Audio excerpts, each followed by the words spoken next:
12th Hindi medium. आज आपकी online class subject physics में जो चल रहा है आपका चैप्टर 4th चैप्टर आपको मालूम है। और लास्ट टर्म में हम चुंबकीय क्षेत्र की तीव्रता का परिकलन किए थे। वो कंडीशन था किसी धारावाही वृत्तीय कुंडली के केंद्र पर उत्पन्न चुंबकीय क्षेत्र की तीव्रता। आज जो है हमारा टॉपिक नेक्स्ट धारावाही वृत्तीय कुंडली की अक्ष पर। पिछले बार हम केंद्र पर उत्पन्न चुंबकीय क्षेत्र की तीव्रता की गणना किए थे। आज हमको जो गणना करना है चुंबकीय क्षेत्र की तीव्रता का परिकलन करना है वो है कि कुंडली की अक्ष पर उत्पन्न चुंबकीय क्षेत्र की तीव्रता का परिकलन करना है। तो धारावाही वृत्तीय कुंडली की अक्ष पर किसी बिंदु पर चुंबकीय क्षेत्र की तीव्रता की गणना करना। ये एक धारावाही वृत्तीय कुंडली है जिसमें प्रवाहित होने वाली धारा आई विद्युत धारा प्रवाहित हो रही है। इस अक्ष O से हम x दूरी पर स्थित कोई बिंदु P है जहां पर उत्पन्न चुंबकीय क्षेत्र की तीव्रता हम ज्ञात करना चाह रहे हैं। तो इसके लिए हम पूरी कुंडली जो ये धारावाही वृत्तीय कुंडली है इसको इस पूरी कुंडली को कई छोटे छोटे अल्पखंडों से मिलकर बना हुआ माना जा सकता है। ठीक है, इसके लिए हम मानते हैं कि एक अल्पखंड ए बी है, ठीक है, ऊपर की ओर, दूसरी तरफ एक और अल्पखंड ए डैश बी डैश है। हम दो अल्पखंड लेते हैं, एक ऊपर की ओर और एक नीचे की ओर। ठीक है, तो एक अल्पखंड ए बी है जिसकी लंबाई dl है और इसकी भी लंबाई dl है, ए डैश बी डैश अल्पखंड है। इन अल्पखंडों के कारण, दोनों अल्पखंडों के कारण बिंदु P पर उत्पन्न चुंबकीय क्षेत्र की तीव्रता की गणना करनी है आज हमको। तो इसके लिए हम ये देखते हैं कि अल्पांश AB से y दूरी पर स्थित, ये जो दूरी है वो y है, y दूरी पर स्थित कोई बिंदु P है जहां पर हमको उत्पन्न चुंबकीय क्षेत्र की तीव्रता ज्ञात करना है। ठीक इसी तरह से जो a डैश b डैश अल्पखंड है इसके कारण भी उत्पन्न चुंबकीय क्षेत्र की तीव्रता का परिकलन करना है। तो हम ये देख लिए कि कुंडली की त्रिज्या स्मॉल r है, प्रवाहित धारा क्या है I है कुंडली में। तो इसके लिए यहाँ पर अक्ष से दूरी इसकी x है। तो जो AB अल्पखंड है इसके कारण उत्पन्न चुंबकीय क्षेत्र की तीव्रता dB है और a डैश b डैश अल्पखंड के कारण उत्पन्न चुंबकीय क्षेत्र की तीव्रता ये dB है। अब हम देख रहे हैं कि ये उत्पन्न चुंबकीय क्षेत्र की तीव्रता dB जो a डैश b डैश अल्पखंड के कारण है और AB जो है dB जो उत्पन्न चुंबकीय क्षेत्र की तीव्रता है वो AB अल्पखंड के कारण है। तो इस एक तल में हुआ, XY प्लेन में हुआ, ठीक है, ये भी XY प्लेन में हुआ। तो इनको दो लंबवत घटकों में वियोजित करने पर, ठीक है, तो ये जो है इसके साथ ये थीटा कोण बना रहा है, ये भी थीटा कोण बना रहा है। दिखने में तो ये ऊर्ध्वाधर दिख रहा है लेकिन वास्तव में ये dB का क्षैतिज घटक कहलाएगा और ये ऊर्ध्वाधर घटक कहलाएगा। ठीक है, इसी तरह से इस dB का जो है ये ऊर्ध्वाधर घटक dB sin थीटा कहलाएगा और dB cos थीटा इस चुंबकीय क्षेत्र की तीव्रता का जो dB cos थीटा है वो क्षैतिज घटक कहलाएगा। अब हम ये देख रहे हैं कि जो दोनों अल्पांश AB और A डैश B डैश है उन दोनों के जो कारण उत्पन्न चुंबकीय क्षेत्र की तीव्रताओं का जो ऊर्ध्वाधर घटक है दोनों की दिशा एक है, अर्थात ये दोनों एक दिशा होने के कारण जुड़ जाएंगे। लेकिन जो dB है ये दोनों के कारण जो उत्पन्न चुंबकीय क्षेत्र की तीव्रता है वो ऊपर की ओर और नीचे की ओर जो दो घटक हैं dB cos थीटा और dB cos थीटा ये दोनों की दिशाएं विपरीत होने के कारण और परिमाण में बराबर होने के कारण ये दोनों एक दूसरे को निरस्त कर देते हैं। ठीक है, कैंसिल कर देंगे, जिसके कारण बिंदु P पर उत्पन्न चुंबकीय क्षेत्र की तीव्रता जो परिणामी चुंबकीय क्षेत्र की तीव्रता है उसमें उनका कोई योगदान नहीं होगा। जो बिंदु P पर उत्पन्न चुंबकीय क्षेत्र की तीव्रता होगी बिंदु P पर, ठीक है, वो केवल दोनों अल्पांशों AB और A डैश B डैश के कारण उत्पन्न चुंबकीय क्षेत्र की तीव्रता होगी। उन्हीं के ये दोनों समानांतर दिशा में जो घटक है, अक्ष के समानांतर दिशा में जो घटक dv sin थीटा है, dv sin थीटा है, इन्हीं के दोनों घटकों के योग के बराबर बिंदु P पर परिणामी चुंबकीय क्षेत्र की तीव्रता होगी। तो इसके लिए अब हमको ये ध्यान देना है कि बॉयल-सेवर्ट के नियम से आप जानते हैं कि किसी बिंदु पर उत्पन्न चुंबकीय क्षेत्र की तीव्रता, जो आप बॉयल-सेवर्ट का नियम पढ़े हैं, कोई अल्पखंड dl है जिससे r दूरी पर स्थित कोई बिंदु P है और अल्पांश को मिलाने वाली रेखा के बीच का कोण थीटा है, ठीक है। तो बॉयल-सेवर्ट के नियम से किसी बिंदु पर चुंबकीय क्षेत्र की तीव्रता का परिकलन पहले बताया जा चुका है, जिसका व्यंजक है dB = μ0/4 pi I dl sin theta r square. ये बॉयल-सेवर्ट का नियम है।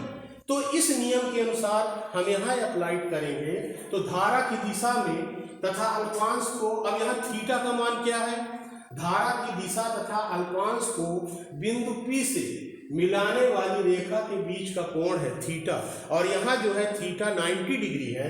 तो dB = μ0/4 pi I dl sin 90/y square. अब यहाँ y स्क्वायर दूरी लेंगे क्योंकि अल्पांश से दूरी चित्र में y है, r नहीं है। r तो सूत्र में है, लेकिन हमारा यहाँ जो दूरी है अल्पांश से y है, तो y स्क्वायर लेंगे और sin 90 की वैल्यू 1। तो नेक्स्ट मिला dB = μ0/4 pi I dl/y square. ये समीकरण नंबर 1 है, एक जनरल। अब हम ये देखते हैं कि अल्पांश AB तथा A' B' के कारण उत्पन्न चुंबकीय क्षेत्र की तीव्रता dB को दो लंबवत घटकों में वियोजित किए हम, और ये वियोजन के बाद मैं आपको भी समझाया कि किस तरह से आपको उत्पन्न चुंबकीय क्षेत्र की तीव्रता मिलती है। तो आगे हम ये देखेंगे कि जो ये दोनों घटक dB sin थीटा जो मिल रहे हैं, इनके कारण उत्पन्न चुंबकीय क्षेत्र की तीव्रता क्या होगी, इसकी गणना हमको आगे करना है। तो इसके लिए देखें,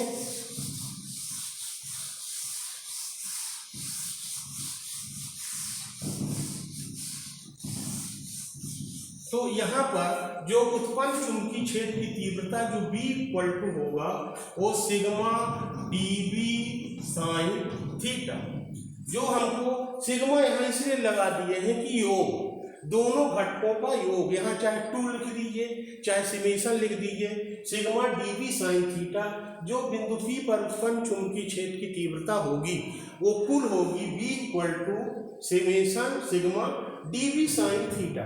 अब हमको सभी की वैल्यू रखना है, तो समीकरण 1 से हम dB की वैल्यू रखेंगे। समीकरण 1 से dB का मान रखने पर, तो dB का मान रखेंगे तो B = dB sin theta, dB की वैल्यू है μ0/4 pi I dl/y square sin theta. तो V = μ0/4 pi I dl/y square और sin थीटा।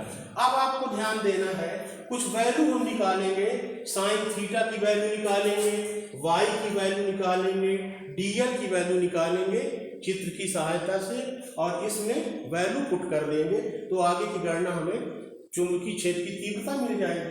तो इसके लिए हम क्या करते हैं, त्रिभुज, समकोण त्रिभुज एक बन रहा है, कौन सा, AB। तो एक समकोण त्रिभुज बन रहा है OAP।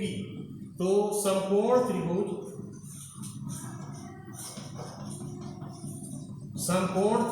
OAP में यदि हम साइन थीटा के लिए वैल्यू निकालें तो साइन थीटा = आप देखेंगे कि OA/OP, ठीक है, नहीं, OA/ क्या मिलेगा, AP मिलेगा। तो R/y, क्योंकि लंब बटा कर्ण, तो आएगा R/y। ये साइन थीटा की वैल्यू आपको मिल गया, लंब बटे कर्ण, साइन थीटा की वैल्यू मिल गया।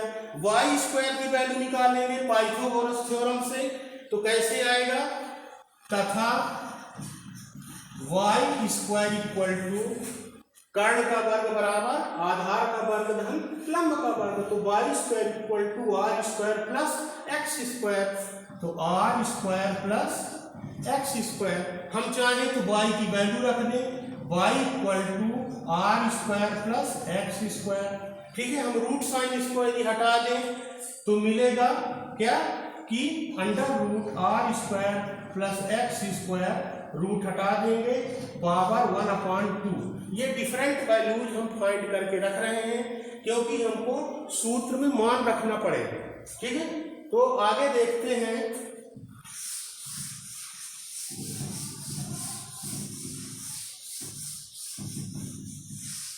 नेक्स्ट, सभी की वैल्यू फाइंड किए और सभी की वैल्यू फाइंड करके हम वैल्यू रख देंगे। ठीक है, इसमें यहाँ पर इसको चाहे तो हम इक्वेशन नंबर 2 दे सकते हैं कि समीकरण 2 में सभी की वैल्यू रखेंगे, तो b इक्वल टू μ0/4 पाई आई।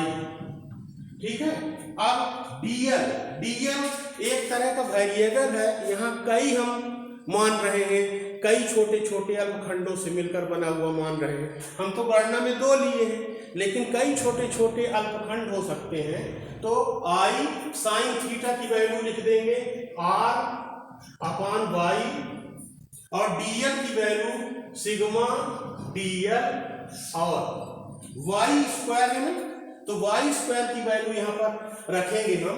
अभी y स्क्वायर ही रखते हैं क्योंकि एक y ऊपर से आ रहा है, तो लास्ट में हमारा जो y क्यूब हो जाएगा, तो v equal to μ0/4 pi I R sigma dl और y स्क्वायर, और एक y ये है ही है, तो दे दिया ये value I R sigma dl/y cube आ गया। अब आप आगे हल करेंगे b इक्वल टू, अब यहाँ सिग्मा dl क्या है, ध्यान दें, सिग्मा dl जो है ये जो कई छोटे छोटे अल्पखंड हैं, तो सभी अल्पखंडों को हम मिलाते हैं तो वृत्त की एक बनती है परिधि। ठीक है, वृत्त की परिधि होती है 2 पाई r, तो 2 पाई r वृत्त की परिधि है, मतलब कुंडली के एक फेरों की जो कुल लंबाई है वो 2 पाई r होगी। पर यदि कुंडली में फेरों की संख्या n है तो है ना, तो क्या है 2 पाई r n। आपको बताना है जहां r कुंडली में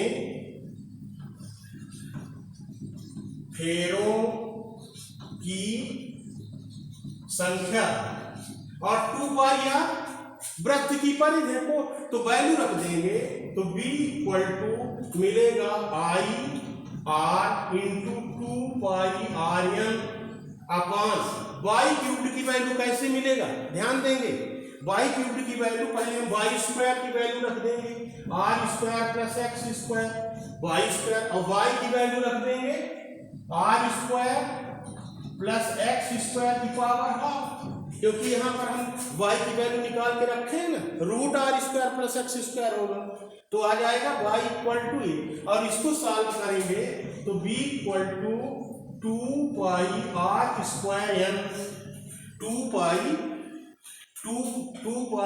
2 आई 2, इसको चाहो तो ऐसे लिख सकते हो क्रम से 2 pi I R square N, ठीक है, upon R square plus x square की पावर 3y, ठीक है, 2 pi R square N, 2 pi I R square N upon R square plus x square की पावर 3/2।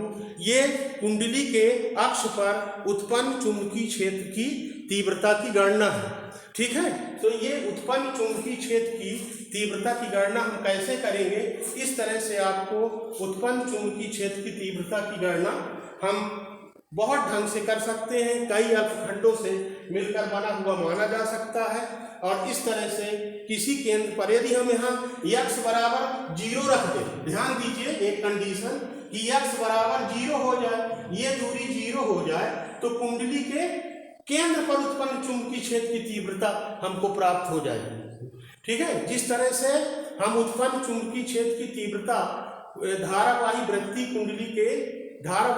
कुंडली के केंद्र पर निकाले थे गणना में, वही सूत्र हमको मिल जाएगा B = μ0/4 पाई 2 पाई Ni/r। ठीक है, यदि x बराबर 0 हो जाए, लेकिन ये टॉपिक अलग है। तो आज आप पढ़े कि धारावाही वृत्ति कुंडली के अक्ष पर उत्पन्न चुंबकीय क्षेत्र की तीव्रता का परिकलन आप किए, और इसको कॉपी कंप्लीट करेंगे, देखेंगे, और जो कोई प्रॉब्लम है तो आप हमको बताएंगे।